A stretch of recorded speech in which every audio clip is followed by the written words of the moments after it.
सोहळ्यावर प्रचंड खर्च करण्यापेक्षा 2 कोटी 3 कोटी 4 कोटी 5 कोटी हे खर्च करण्यापेक्षा माझ्या मनात ही भावना आहे की आपण वारकरी शिक्षण संस्था जागोजागी सुरू कराव्यात.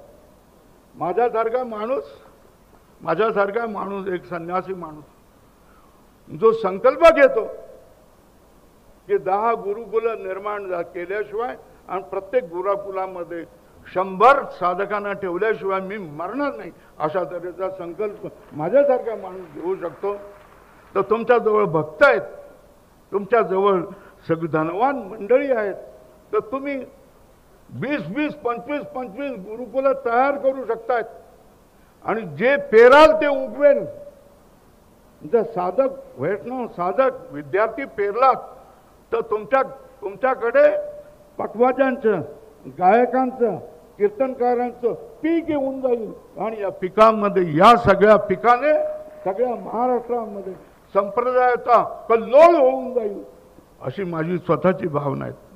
मला कधी पटवाजा मागावा लागणार नाही, मला गायक मागावा लागणार नाही, कारण मी पेरतोय. ही पेरतोय तीच मंडळी उगवतील आणि मला हे सगळे फुकट मला मिळतील, फुकट माझं काम करून टाकतील.